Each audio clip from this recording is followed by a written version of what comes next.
I don't like your attitude. Difficult. The defense is wrong. Everything that guy just says, bull.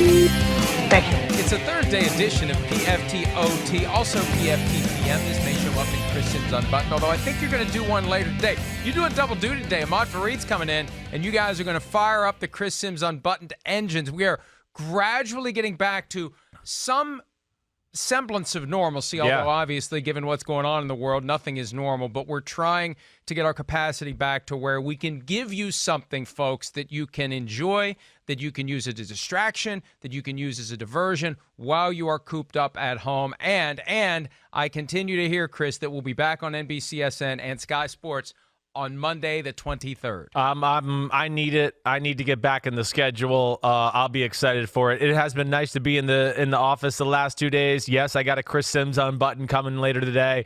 Ahmad Fareed, I don't think, is coming into the office. We're keeping our social distance. He'll Skype or FaceTime in. But me and my main woman, Kristen, back here in the control room, we're like two of maybe 5 or 6 people in this huge NBC Sports facility. It's actually kind of eerie, but it's also nice to like have quiet time when you work and have nobody to distract you. So I'm kind of enjoying that. I got to watch a lot of film yesterday without people bothering me. I enjoyed that. And without your son Philip consuming bandwidth while he plays Fortnite. Or that, yeah. Or Dad, can we go play horse? Dad, let's go 1v1 outside, Dad. Come on, Dad. I mean, no thanks, Philip. Sorry, I got to do some jobs around here. I don't want to get philosophical on you, but to that extent, you've been given a gift that you will be home more than you otherwise would have been, so you can do those things. Definitely. Right? Cats in the cradle, baby, and the silver spoon and all that stuff. I got a 23-year-old asleep downstairs who doesn't want to be around me anymore. Enjoy it while they're wearing out, because the time is coming where Dad isn't cool anymore, where Dad is regarded as a pain in the ass, where Dad is simply an ATM. Yes, I know. I could already see that coming. And the ATM part is here with my teenager and my little boy. So I hear you there. I'm sure it's worse at your age. Also, you know, hey, sending a little, like, you're not bored at home, sending me a social media shout out last night, taking shots of 1942 tequila, and which I really enjoyed the comments underneath about people looking at your house. That is the best part of when you do those videos, when people go, do you live in a castle? I want to see your winery. I mean, I love it, but I'll get to that tonight. Now, do I have to drink? Can I roll a big fatty and just be like, hey, this is what I do. I don't like to drink, but I roll big fatties. And can I do that, or am I going to get fired? You have a medical card. You can do whatever you want. I do. I won't fire you. I know you won't fire me, but you might not even have jurisdiction over that if the wrong people saw that or didn't like that. So I'm not sure. I need to get that checked out by some more powerful people than you. We had a debate as to where to actually shoot that video. And for anybody who isn't paying attention and really doesn't care, well, if you don't care, you're still going to hear about it.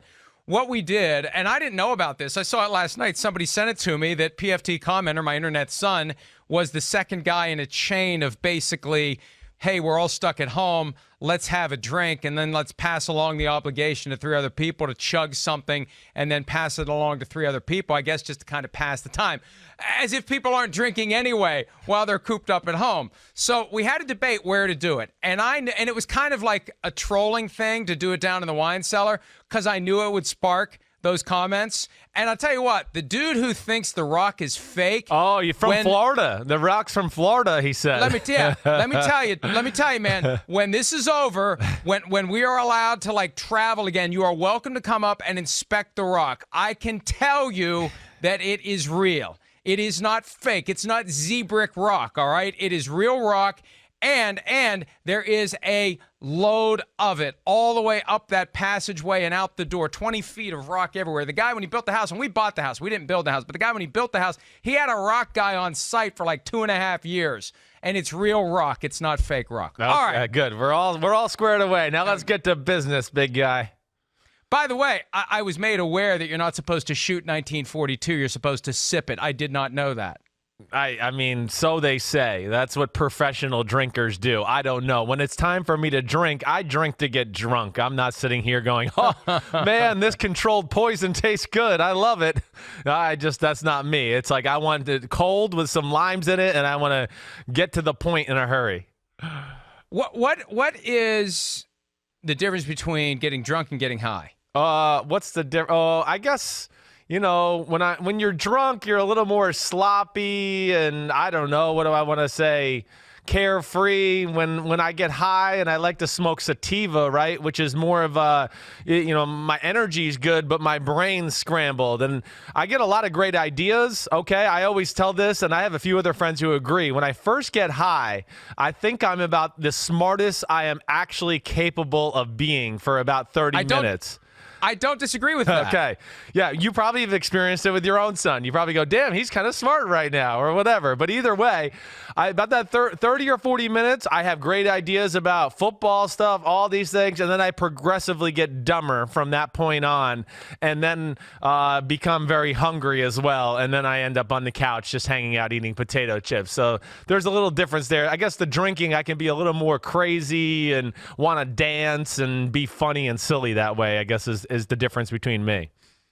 I very, very rarely drink to the point where I know I've had too much. I always cut it off short of that. Yeah. I don't like the feeling the next day. Right. And, once you've done it enough times over the course of your life, starting at 18 or 19 years old, you start to learn where that balance is. Yes. Like, I'd rather do moderation 3 or 4 times a week than get drunk once a week. It doesn't. What does it do? Yeah. What does it do for you? It does nothing. You got to know when to stop, when to shut it off, and Right. switch over to Coke Zero or vitamin water or something that doesn't have alcohol in it. All right, eventually. I'm sure in the control room, Kristen's saying, will these buttholes move on to the things that they're supposed to be talking about? And we shall.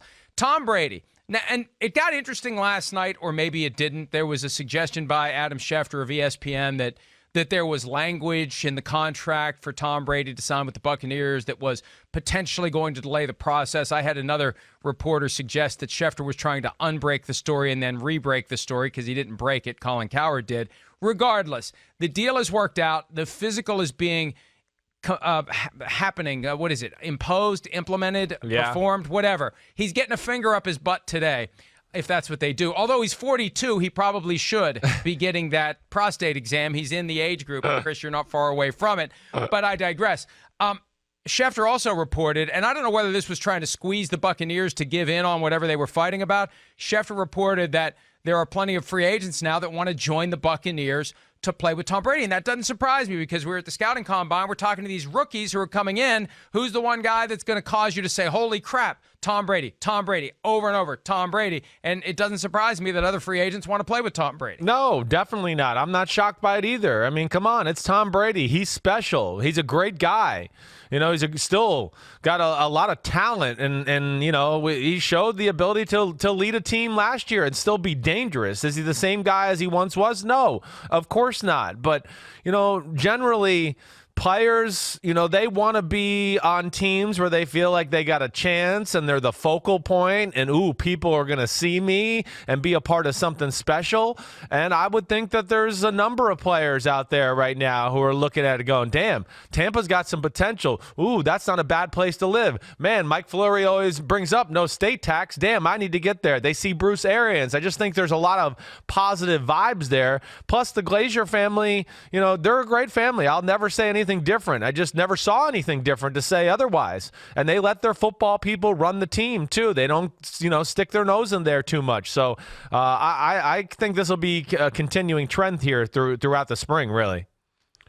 Yeah, I agree with you completely. But I will say this. Look at all the Patriots free agents who have played with Tom Brady, who have signed with other teams. It's not like they decided we're going to wait and see where Tommy goes before we make a decision. So that makes me a little skeptical of it, although I guess the guys who have played with Tom Brady, they can already say they played with Tom Brady. Sure. They've won Super Bowls with Tom Brady. Now they're trying to make their money that they haven't made and never would make in New England. That's so I the guess point. I can That's harmonize the point. that. Right. I think that's the point. They're going, finally, I'm free. New England doesn't pay anybody, so I can get out of here, and I finally, got a chance to strike it rich. I'm sure a lot of those guys would have loved to have gone with Tom Brady too, but what we have seen is a lot of those guys go to the other New England coaches, whether it be Detroit or Miami with Flores and Matt Patricia there too. But yeah, you're right. We haven't seen any of the the New England players try to join Tommy in Tampa yet. Is he talking about AB? Is that all we're getting back to here about players that want to come play? Is this all about AB still? Where are we with that? Well, Ira Kaufman of JoeBucksFan.com, who's covered the team forever, yesterday expressed to me skepticism that the Buccaneers would want Antonio Brown. Yeah. Bruce Arians was with AB for his first 2 years in Pittsburgh. And last year, when it was all falling apart for Brown in Pittsburgh, Arians was basically saying, hey, too much diva for my taste. And so I think that Arians would be persuasive when it comes to talking Tommy out of wanting Antonio Brown when you've got the receivers they already have. No doubt. And I think when you can come to the table with more than one game of experience that Tom had with AB, I think that maybe Arians can convince him that they should just go with other guys that they have, and maybe they'll try to draft some guys or whatever. And again, I'm told that this idea that Brady wants control over personnel, that is overblown. He doesn't. He wants to do his job because for 20 years, Chris, he has done his job. And he wants to do his job in a place where he thinks he can be successful, but he doesn't want to take over. He didn't make crazy demands that some people have suggested he made, and it's not like he's going to be able to force the Buccaneers to add Antonio Brown if he wants to play with Antonio Brown. No, you're right. And I would have been shocked to hear Tom Brady make any really crazy demands. I mean, you said it yesterday. We talked about it. He's the ultimate soldier, and he'll lead the army or the forces into battle and do everything that the generals tell him to do. That's the way Tom Brady leads. He'll speak up when you need him to, all of those things. So, Now, the one thing I am interested to see, Mike, about the contract, is this going to be one of those things, too, where is Brady going to be at hey, Tom, you can leave town Sunday night and then you don't have to be back till Wednesday morning? I wonder, is that going to be part of this? The fact that we hear so much about him wanting to get back up here to the New York area, see his family. As we know, it's kind of well documented. Is that going to be part of the deal? That to me would be a little weird, honestly, if you're going to pay a guy $30 million. And not to say he can't do some work on his own on Monday and Tuesday, but when it's the highest paid guy on your team, you want him there in the facility and being the quarterback and, having 2 cents to say about the game plan and things like that. I'll be interested to see if that's baked into the contract as well. I wouldn't be surprised. I mean, look, last year the Eagles let Josh McCown take off on Friday to go coach high school football. So if Tom asked for it and you want Tom, you're going to give him what he wants. I can't imagine Brady being all in and not being all in. Right. Because he is all in, right? Yes. He's going to go all in. Yeah. Now, he can fly up to New York on Monday night and spend the day on Tuesday and see his son up there. That's one of the reasons why he wanted to stay close to New York City. They've got the house in your neighborhood, Chris, where, he can come hang out there and spend the off days there and then go back to Tampa. It'll be interesting to see how the family, will the whole family live in Tampa? Right. Will they live in Connecticut? Will he be, we've seen this before, where players are basically in that town by themselves. I don't know anything about it, but obviously that's a real factor day in and day out. These guys are human beings. Yeah. They have lives, and they don't want to be in isolation away from their families for all of football season. So I think they'll agree to whatever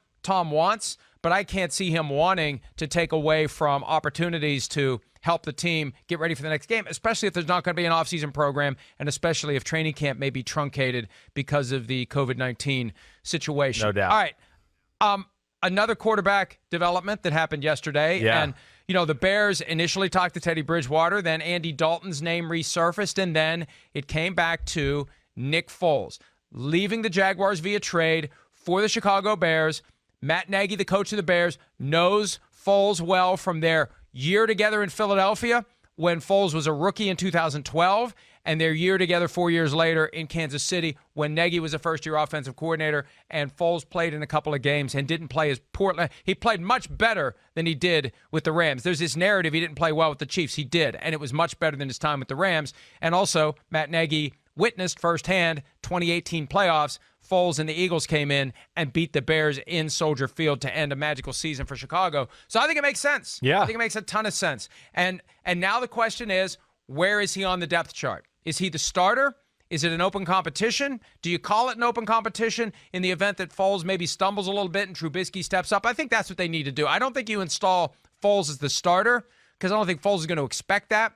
But I really do think that week 1 he's going to be the guy unless he gets injured. I would think so, too. I'm not so sure they don't just make him the starter here right from the get-go. Now, we know they restructured his contract a little bit, right? And I don't know if I heard any of the details there. But, to your point, with the Matt Nagy thing, yes, there's history there. It goes deeper than that. John DeFilippo, he was in Philadelphia with Nick Foles, so he's there. Bill Lazor has history with Nick Foles to go along with that. So this is a guy they're obviously very comfortable with. They know he's going to know the scheme, the system, all of those things, and hit the ground running.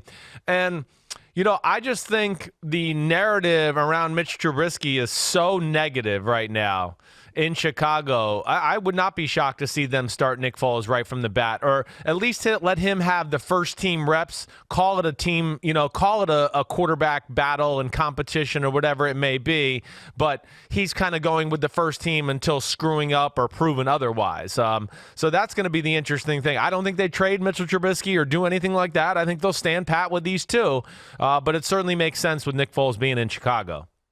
Trubisky's contract for this year fully guaranteed. I think it's a guarantee that they won't be picking up the 5th-year option on Mitchell Trubisky because he falls into the old formula, which means it would be the transition tender for 2020 that would be applied at the quarterback position to Mitchell Trubisky for 2021 option year, which is going to be like $24-25 million. They aren't doing that. No, they're not. He's going to have to earn it. He's going to have to get a chance to play at some point if Foles gets injured. And look, last year, Foles was a week 1 starter in Jacksonville and didn't make it out of the first half. Gardner Minshew had a chance to come in and play, and Gardner Minshew's now the guy in Jacksonville. And go ahead, Chris. Well, I was just going to say, that's where, again, I would have preferred Andy Dalton. I think Andy Dalton's the better player. And I know a lot of people are going to go, well, Nick Foles won a Super Bowl and did all that. Listen, and I know he knows the system. So that's, there's some familiarity there. And I get that all the way. All right. So that's you can't deny that. There was a little familiarity with Andy Dalton, too. But to me, with Nick Foles, it's just, it's been so many moments of all over the place. It's bad regular season, playoff run. Hey, you're the starter next year. You don't play that good. Carson Wentz gets a hurt. Another good playoff run. Start off in Jacksonville. Yeah, unfortunately, he gets hurt. Gets to come back and plays horrible. Even your time in Kansas City where you say it wasn't as bad as, you think it was. With Nick Foles, if you remember, right, Mike, I think we've discussed this before. That was when, Alex Smith got hurt. He said he could come back and play, and they basically said, why don't you take another week off? Because I don't think they were thrilled with his play. They let Nick Foles play. He did solid, but not enough to where they said, oh, you continue to be the starter. They brought Alex Smith back in. So they left a crack in the door there for him to kind of take the reins then. So that's why I just don't know what to expect from Nick Foles at times. That's only my only big issue with him. And that's why I did say I'd rather see Andy Dalton there than Nick Foles, but obviously they deemed otherwise. Nick Foles has something about him where when you get him in the right circumstances, it all falls together. It's almost like fourth quarter Tim Tebow, right? Right. When Nick, but it's got to be the right circumstance. It's like he's got to be as the backup, right? The starter has to get injured, and then it all falls to Foles, and that's part of this atmosphere. I've said before, and I believe that the 2017 playoff run that culminated in the Super Bowl win was almost like a football equivalent of the movie Slumdog Millionaire, where everything just fell perfectly. Right place, right time. Right place, right time. Right call at the right moment. Right. Caught a defense in the wrong look at the right time, and he throws when that Vikings game, it was just boom, boom, boom, over. And now, look, it took a more sustained performance in Super Bowl 52, but we still have yet to see that Nick Foles on a regular basis. He had a chance last year in Jacksonville. It didn't work, and now he'll have a chance to do it with the Chicago Bears. Yeah. And for the Jaguars, I don't want to hear the Jaguars are tanking.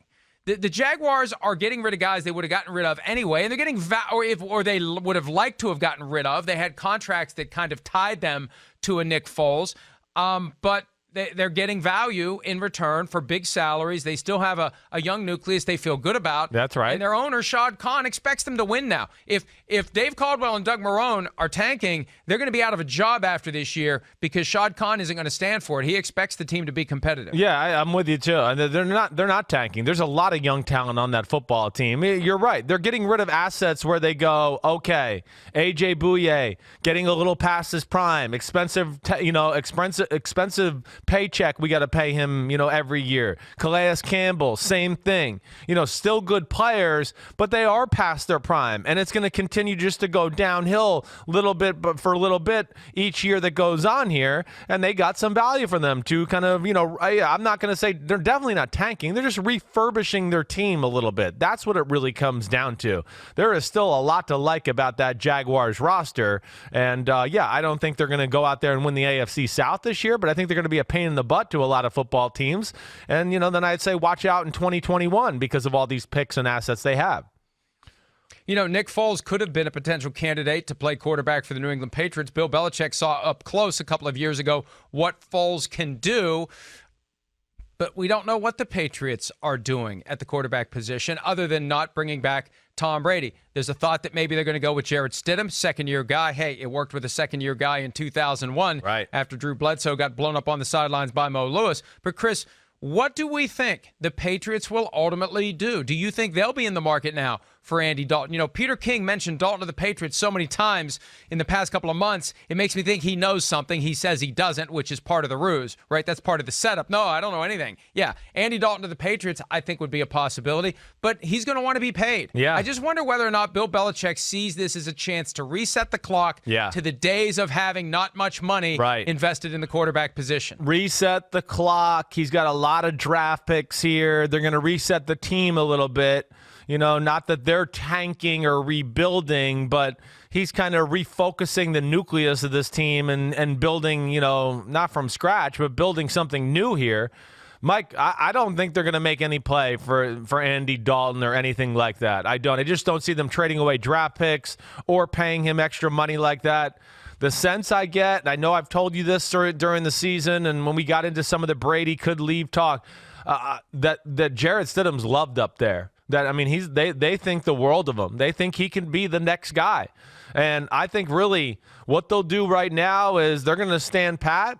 And I think ultimately they're going to bring in, a veteran backup.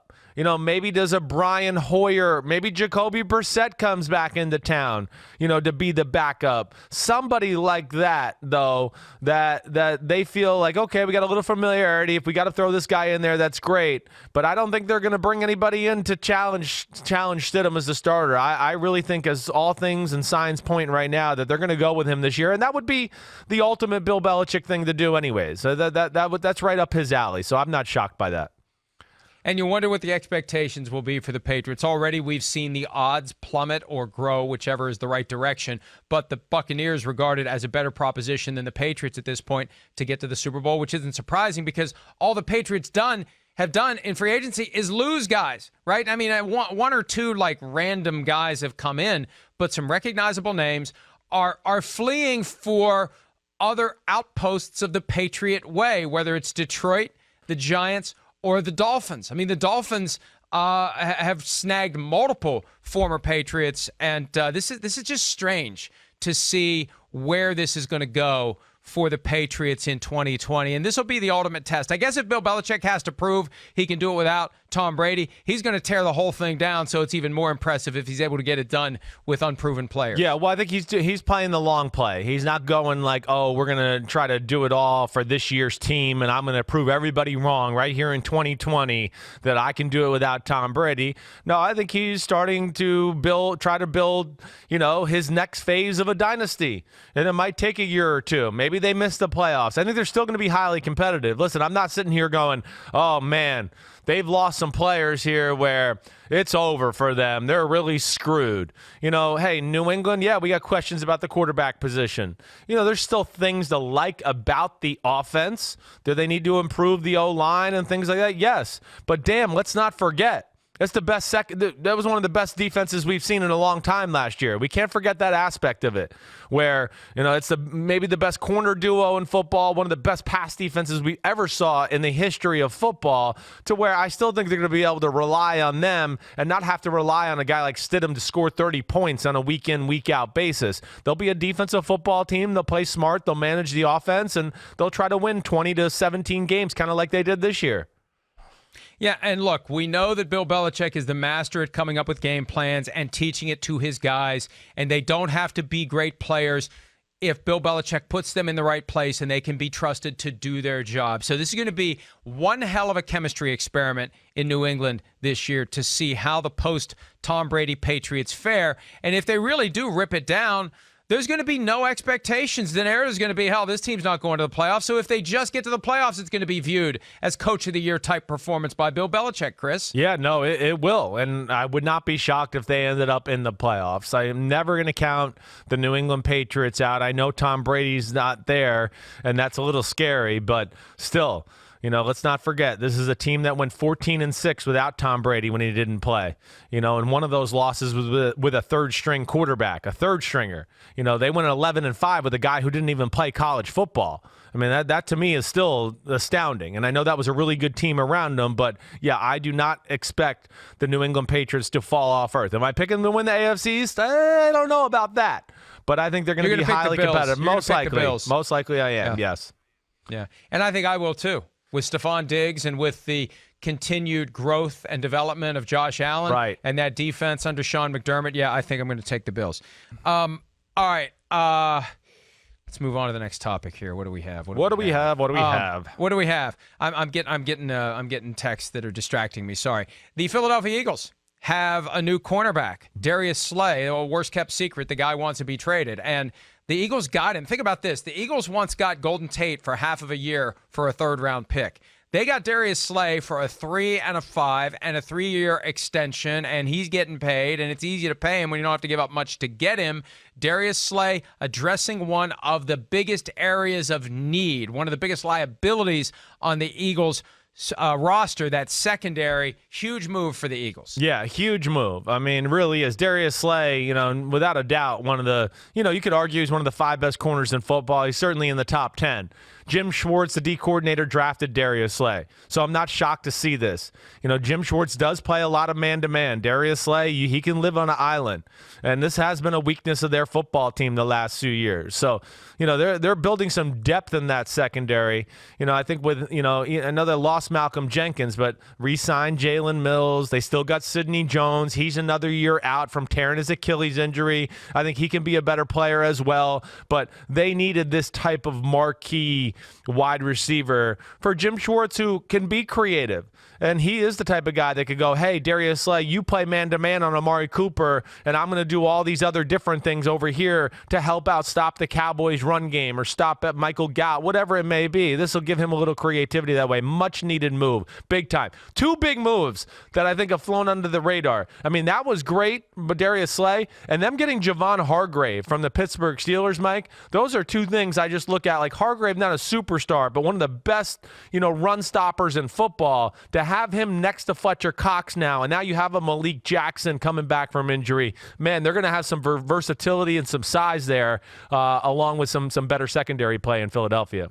And I wouldn't be surprised, and I'd have to look at Malik Jackson's contract and see what guarantees are left or whatnot, but I wouldn't be surprised if Malik Jackson ends up off the roster. Yeah, when you make a move like that to bring in Hargrave, it's got the deal's got $17 million guaranteed. $4.6 million of his salary this year is guaranteed. It wouldn't surprise me if they try to trade him, but they are on the hook for $4.6 million of his salary this season. And I'm looking at this, and it's quite possible. I don't know. I got to do a little more research. It may be that they've restructured. It looks like they did restructure, so he's gonna still be on the team. They've restructured Malik Jackson as a bonus. They've already, it looks like they've restructured Malik Jackson, so he'll be there. But they when they won the Super Bowl, what did they have? They had a rotation of 8 guys that they constantly brought him in, flipped him in, kept him fresh, and they overwhelm an offensive line. Yeah, that's the key to their football team. It was one of the greatest strengths, and they lost that the last 2 years. I mean, they lost some players in free agency. Chris Long retired. Brandon Graham is not as dominant as he was. Their first-round pick, the pass rusher out of Tennessee, I'm blanking on his name. He's had a few injuries. So yeah, they need this. They need to be dominant up front. They haven't had that aspect of their football team, and this will be a big improvement for them if they can stay healthy and with these additions. Derek Barnett, right? Derek Barnett, there it is. Thank you very much. The guy who they tried to block with a tight end while the NFC Championship game was still in the balance. 14-7, the Eagles led. The Vikings were driving. Case Keenum rolled to the right. David Morgan coming in motion to block Derek Barnett. Didn't work. Barnett blasted through him, hit Keenum from behind, fumble, 3 plays later, touchdown Eagles. Game over. But on the chalkboard, it worked because he just drew a line and he said, "You block him," and they said, "Damn, okay, we're good. We don't have to worry about the human aspect of this. We're good. I drew a line, I crossed it. He's blocked him. We're good." You're right, Mike. It's some of the dumbest shit I see weekly in the NFL. Sorry for swearing, but when I see tight ends blocking Khalil Mack or top tier pass rushers, I just want to go, I hope your quarterback gets sacked and you fumble. I hope it happens. That kind of crap doesn't happen. You don't see New England do that. You don't see the better offenses in football do that very often. That's for sure. But here's the thing, Chris, and this is what astounds me. If a couple of knuckleheads like us know it, how in the hell are they still doing it? I know, Mike, because it is very hard to reorganize your whole pass rush blocking scheme for an offensive line to make sure you get your 5 offensive linemen on, the 4 best rushers. It's not always easy.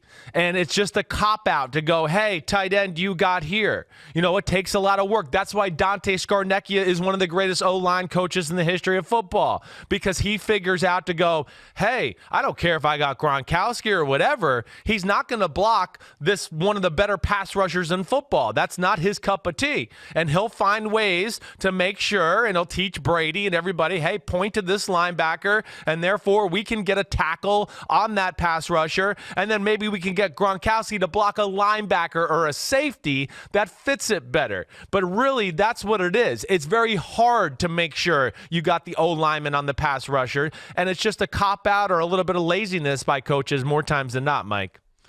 And we're not talking about a chip, right? No. Or a double team. We're talking about situations where they draw it up for a tight end to be blocking a pass rusher. It is idiotic unless the tight end weighs 350 pounds. Yeah, right. All right. Speaking of defensive linemen, Jurrell Casey, longtime anchor of the defensive line for the Tennessee Titans, out of the blue yesterday, traded to the Denver Broncos, showing that Vic Fangio is serious about making that defense better at a time when they found their quarterback in Drew Lock. Defense gets better. He gets guys that he thinks will help implement that defense the way he wants. Your reaction to Jurrell Casey going to the Broncos? Well, yeah, they don't really have that. They got some young guys that got some talent. Draymond Jones, real good in the interior of their defense. They don't, they got some guys, but they have no real established difference maker right now. And I think the big thing is with Jurrell Casey, he's got a little versatility. He's very athletic for being a defensive tackle, but he is a disruptor. He can cause havoc, and I don't know if they necessarily have that in Denver yet. Like I said, they got some guys that have the potential to be that. But the big thing to me here is, they got him. They traded for A.J. Bouye. We're seeing this in the AFC West so far in free agency. I know we're going to hit on the Chargers in a minute, but what we're seeing in the AFC West right now is the Patrick Mahomes contingency plan. Everybody's going, damn, we're not going to win a shootout. Let's get our defense better. And you're seeing the Chargers do that. And, of course, Vic Fangio, a defensive coach, I think he's going, all right, let's trade for A.J. Bouye. We could use more corners here. That's for sure. And now I got Bradley Chubb coming back healthy, Von Miller. I'll get a Jurrell Casey and these young guys, and they're going to try to send waves at Mahomes and have a good secondary, and they're trying to bolster that defense. It makes a lot of sense. Thought it was a good trade. Yeah, and I agree with you. The idea that you're going to have to deal with Patrick Mahomes, so let's do what we can to make our defenses better, and that's what Vic Fangio is trying to do. And look, it's not like the Broncos have been completely and totally overwhelmed by the Chiefs. They've got the personnel to try to slow it down a little bit, and if their offense gets better, you can win a 27-24 game. I think that's what it's going to take. Hold the Chiefs down a little bit. Minimize that explosion that we see from time to time that comes in one quarter. We saw it in the fourth quarter of the Super Bowl, but also be able to score some points while you're holding them in check. We mentioned the Chargers, And, they are doing what they can to make their defense better, adding Chris Harris Jr. There was talk about him going to the Chiefs. Instead, he goes to the Chargers and will still have to face Patrick Mahomes twice a year. Linval Joseph, cut by the Vikings. Now one of the guys in between those two great pass rushers in Melvin Ingram and Joey Bosa. Your thoughts on the Chargers trying to get better defensively at a time when they swung and they missed on getting Tom Brady? Yeah, well, I mean, that hurt, I'm sure. I'm sure they're not happy about that. But, man, I've liked what I've seen from the Los Angeles Chargers in free agency. I mean, first off, again, Chris, they got a good defense to begin with. We know that. They got two pretty good corners on the outside that, I look at and go, wow, okay, they can match up with receivers, the upper tier receivers in football. But now you have a premier slot guy to go along with it. And then, of course, we know a great pass rush already. So that's going to be a great addition to their secondary. And then a guy like, it's Brandon Mebane, right? I'm lost my damn mind Brandon here. Mebane. Yeah, Brandon Mebane. He's such a big, he's a big body. That's what they need. They've had trouble stopping some of the bigger, more powerful teams from running it right down their throat the last few years. And to me, that's been one of their issues. They drafted Jerry Tillery in the first round last year. That's going to help out. He's going to be a year better. But yes, we're not Brandon Mebane. It's Linval Joseph. He is going to be a great improvement to them. Yeah. I'm confused with my name. I got so many damn names going through my head. Mebane is the guy they already have. Yes. Linval Joseph is the guy they've added. Damn, I'm stupid. I don't know what else to say. But Linval Joseph is certainly going to be a great addition.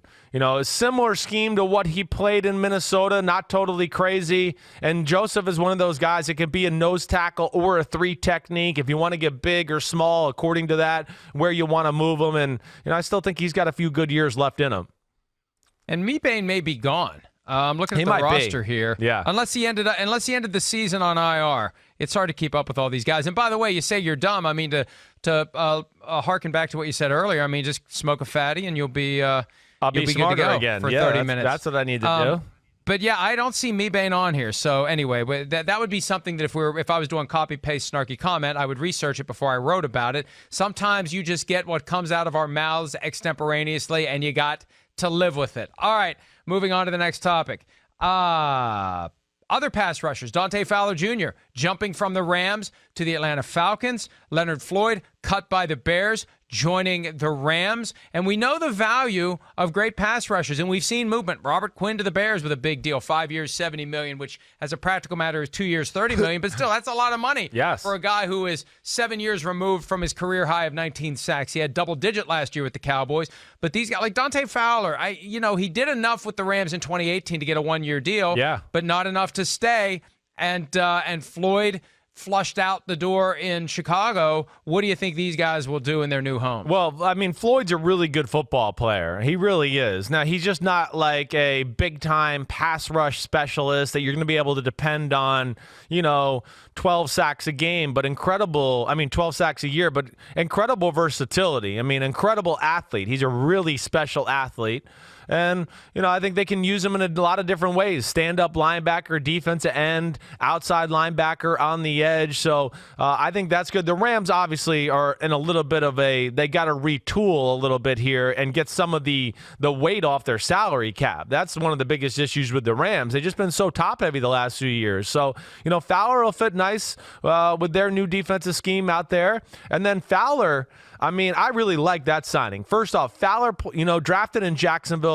Atlanta runs that same defense the Jacksonville Jaguars ran. He's going to get on the edge, put his hand down, and just get after the quarterback. I'm a big fan of what Dante Fowler does. And the Atlanta Falcons have lost, any semblance of a pass rush, which they had from their Super Bowl years, the last few years. So Fowler, I think, brings some attitude and some toughness to that defensive line for sure.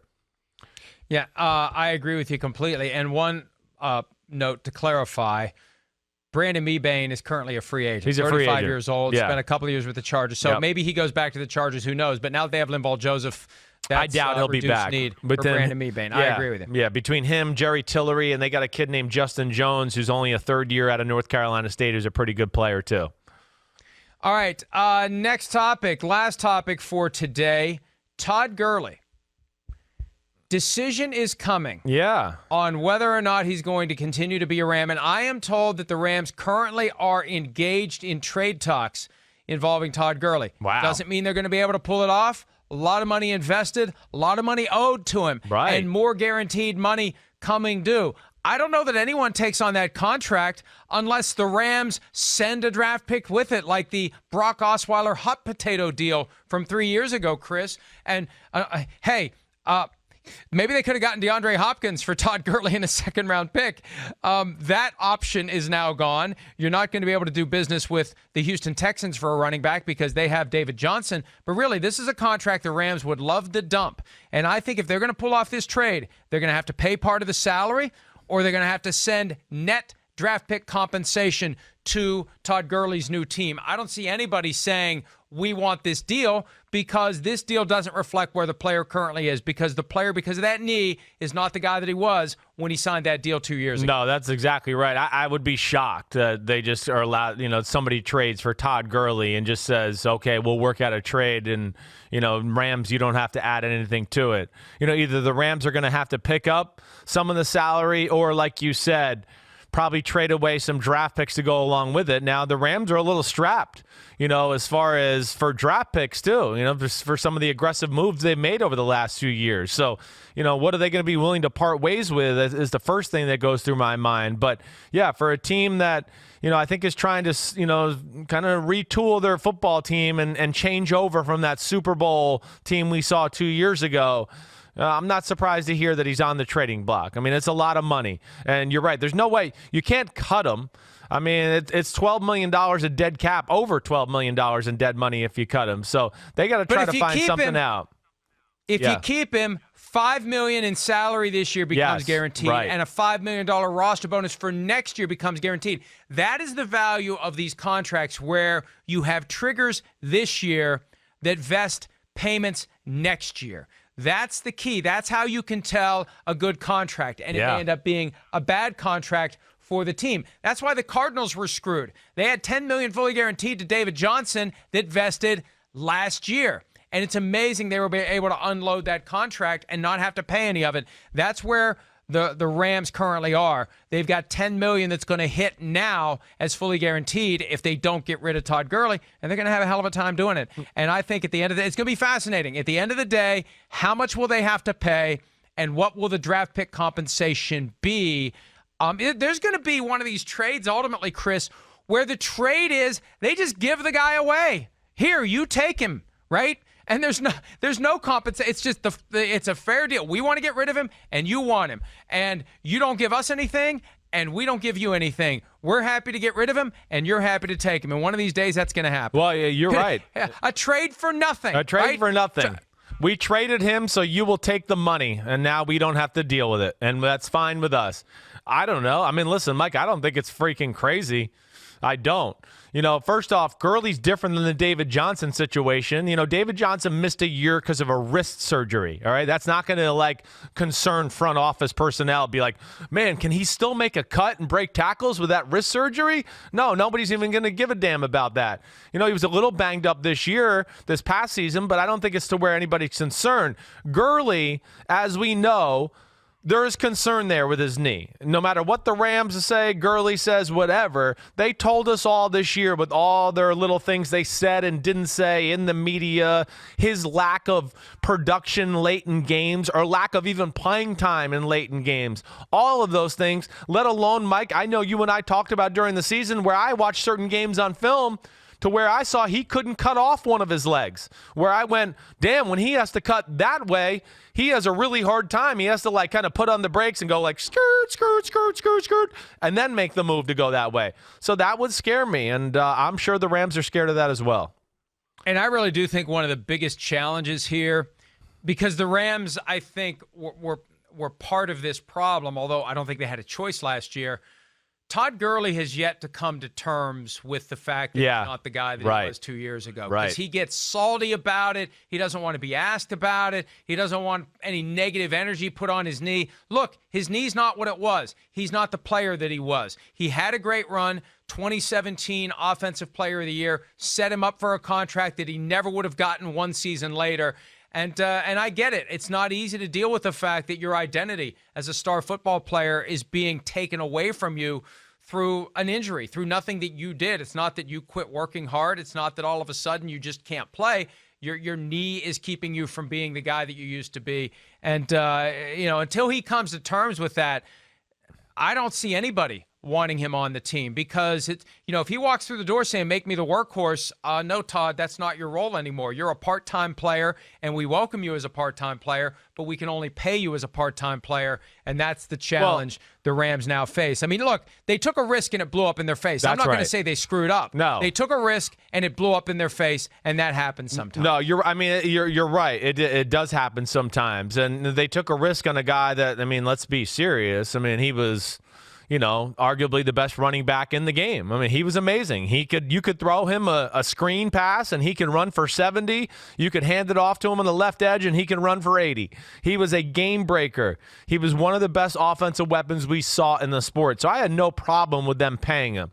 Now, Todd Gurley's, his agent and everybody, they did a doozy on this one. They really did, because it's hard to get out of this contract even next year out of Todd Gurley because of some of the dead money and stuff. What I'm doing is this. If I'm the Rams and I have to keep him, or if I'm trading for Todd Gurley, I'm going to go, listen, Todd, we know you're messed up. We're paying you a lot of money. We're going to make you the workhorse. We're not really concerned about the future of your knee. All right. I'm sorry. I don't mean to be, insensitive here, but we're going to pay you $20 million over the next 2 years. And we're going to work you like we don't think anything's wrong. And we're not going to really necessarily worry about, we're going to keep you fresh for your next contract. No, that's gone out the door at this point. And I would be very upfront with Todd Gurley about that, so he knows what's about to come. Yeah, and I think he's got to accept where he is and what's coming forward. And I think it's a lot of things that have to happen at a very crazy, unsettled time in our country. It's a lot that has to happen to thread that needle just right and to work this out. And it may be the Rams just have to bite the bullet and keep him for another year, right? Or hold on to him and maybe try to trade him after the next $10 million in guaranteed money becomes vested. Yeah, right. Well, and to bring back something you've brought up many times here, Gurley is the perfect example, again, with the current environment we're in with, is anybody going to make that trade? How are they going to find the doctor to get a physical, do all that? We're hearing Brady's in New York seeing a doctor that obviously the Bucs trust, so maybe it'll have to be something like that. But I don't know. How do the Bucs trust him? It's somebody they had to find. They have to mutually agree to some neutral doctor. Yeah. And if you're going to take on Todd Gurley, that's a great point. Who's going to take on Todd Gurley without a chance to check out that knee? Unless they just assume I'm getting a guy who's damaged goods, I accept it, and it's part of how we value the trade. It's going to be very hard to do, Chris. Yeah, no, it is. It's going to be very hard to do, and that's why I don't think that's going to happen anytime soon, the Todd Gurley trade. I'd be surprised. That might happen here another 2 months from now. After another $10 million has vested as fully guaranteed for Todd Gurley, and after people do have a chance to take a look at what he really can do at this point. I'm going to do something unplanned before we finish. Yeah, cool. I have seen people send me betting odds all the time. Right. I got a set of betting odds today. This goes back to one of our topics from earlier. The Patriots starting quarterback, week 1 of the 2021 regular season. And a lot of times, now these aren't Vegas odds, but a lot of times when I see these odds, it makes me think, do people know something I don't? Chris, the favorite on this set of odds that was sent to me at plus 300, and before I tell you who it is, I'm going to tell you that Jarrett Stidham is plus 500 proposition to be the starter week 1. That means you bet 100, you win 500 if he's the starter. At plus 300, oh wait, this is 2021, not 2020. Still, this one is amazing to me. Starting quarterback for the Patriots, week 1 of 2021, plus 300, Deshaun Watson. What? Negative Ghost Rider. I'm sorry. There's something wrong down in Houston. We have a problem. Well, we know that. We know that. We know that based upon the trades that they've made. But I saw that and I thought, now at first I thought it said 2020, but it does say 2021. that a lot of stuff would have to happen for Deshaun Watson to end up being the starting quarterback for the New England Patriots in 2021. Yeah, no, I don't see that happening. Deshaun Watson is special, as you and I both know. I mean, this is, you could argue that he's the second best quarterback in football right now. I mean, we know Mahomes is king, but I think between, Russell Wilson and Deshaun Watson, who would be 2-3 in my opinion there, that you could debate either one as the second best in football. I would have no issue if somebody was like, hey, Deshaun Watson is the second best. I wouldn't be like, oh, you're stupid. There's no way. No, I would go, yeah, I get it. He's freaking amazing, as we know. He's Deshaun Watson. He's so freaking awesome. Mike, here's another thing, too. I don't know if you planned on hitting on this, but I just wanted to, have you heard one inkling about Jameis Winston? No. This to me is that's a weird one right now where I look at, I haven't heard Jack Diddley about Jameis Winston. I haven't heard Jack Diddley about Jadeveon Clowney. Either one. I haven't heard one thing. Not one rumor, not one inkling, nothing. Clowney's got to have a physical. Right. And nobody's touching Clowney without a physical. For Winston, that's not the issue. No, I know. And it just makes me wonder, where is Jameis Winston going to end up? I really don't know. As I've told you, I know there was a lot of coaches in free agency and some guys I saw at the combine and things like that are all very intrigued by Jameis Winston. Oh, I'd love to get my hands on him and do that. But is he the guy that's the prototypical backup? That's what I think is probably going to scare teams too. They're going to go, damn, backup, we want a talented guy, but damn, we want a guy we can trust too and do all that. So he's probably a little scary from that standpoint too. And we don't know what kind of money he's asking for on the open market. But right now he might not have a whole lot of choices. He might have to lower his price tag. And is he willing to be a backup? Some teams want a guy who says, I'm just here to support the starter. I'll hold the clipboard. I'll push the starter in practice. I'll help him get prepared. Is that what he wants, or does he want to go somewhere where he would be competing? And does that fit with what a team is looking for in a backup quarterback? Look, I think the Saints make the most sense for him. I hear that. Look at Mike, what it did. I hear you. For Teddy. Yeah, for what it did for Teddy Bridgewater. Right. And you have an opportunity to play if Drew Brees gets injured again, and he's 41. Maybe he gets injured again. You work with Sean Payton. You iron out some of these rough spots, and you've got great weapons like Michael Thomas. I think that's where I would want to go. I'm not as big on Pittsburgh as a possibility. I don't think Ben Roethlisberger would embrace Jameis Winston, frankly, the way that Drew Brees would. Sure. I think the Saints make the most sense. Yeah, I hear you, Mike. And that's a team that has crossed my mind. They got to find some sort of backup. I don't think they want to just have Taysom Hill be their backup, because then they can't run him or wear him out certain weeks with their Taysom Hill package, because you're going to be worried about, we're going to get our backup quarterback hurt. So, yeah, that Jameis is very intriguing right now, and I have no feel for where he ends up. In August of 2019, not all that long ago, Peter King spoke with Jameis Winston during his training camp tour, and Winston said to Peter regarding the possibility of playing baseball, "It is one of my dreams. It is something I would definitely look forward to." You have to ask yourself, if he's not happy with the offers he gets, if he's not happy with the role that he would be playing, does he say, screw it, I'm going to go the Tim Tebow route, I'm going to get involved in professional baseball, Class A level or even sub-Class A, work my way up, rediscover baseball, and see where it takes me?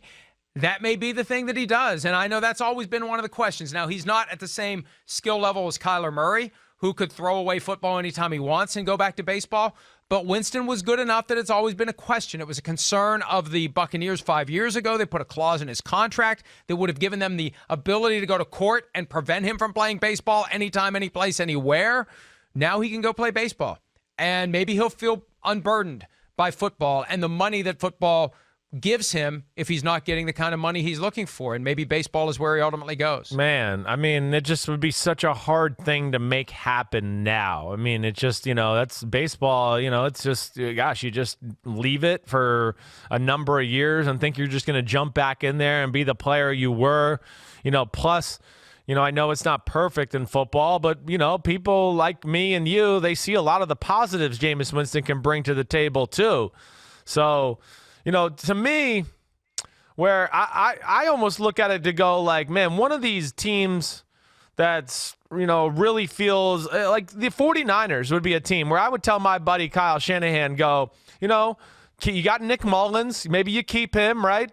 But bring in a Jameis Winston if you can get him for the right price. What would be the wrong thing there? See what he's got. See what he's about. Maybe if you're not happy with Jimmy Garoppolo at the end of 2020, he's a guy that could have potential to do something like that. Even a team like Kansas City. I don't think we know Mahomes is the guy.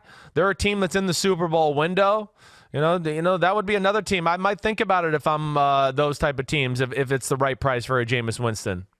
Well, it reminds me of the last Buccaneers first-round pick at quarterback, Josh Freeman. Yeah, right. When he was cut, the Vikings pounced on him, and the argument was, hey, you're always looking for a franchise quarterback. Yeah, right. You never know where you're going to find one. Maybe you're going to find one in Jameis Winston. 5,109 passing yards. Chris, 5,109. 8th all-time single-season performance at a quarterback.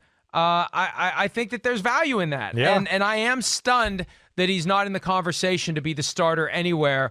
I think he would be a viable backup, and I think that maybe he takes a step back, whether it's with the 49ers, the Saints, or somewhere else, learns the game from a different perspective. That's right.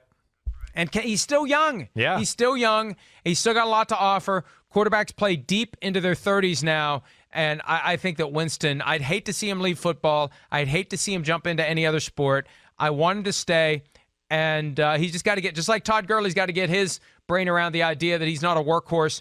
Jameis Winston's going to have to get his brain around the idea that he was supplanted by Tom Brady. Hey, there are far worse options out there for quarterbacks who will supplant you from your job. Yep. And now you go about phase 2 of your career. Yeah, hoping that phase 3 puts you back under center on a regular basis. No doubt about it. You got to make the move that's right for your career here, just like we saw Teddy Bridgewater do, where you go, damn, it might not be exactly what I want, but this makes the most sense and puts me in a position to succeed, to where if I do get a chance to play, I can kind of jumpstart my career again and have people view me as a starting quarterback once again.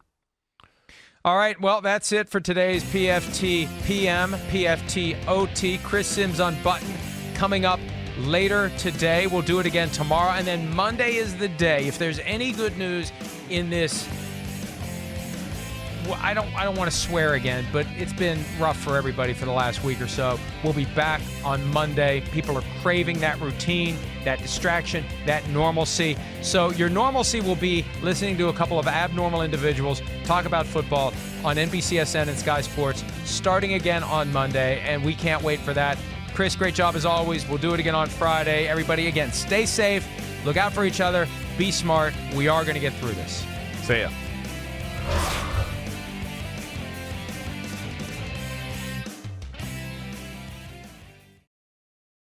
Hi, I'm Mike Tirico, and thanks for watching. Make sure to hit subscribe for the latest news and highlights from NBC Sports.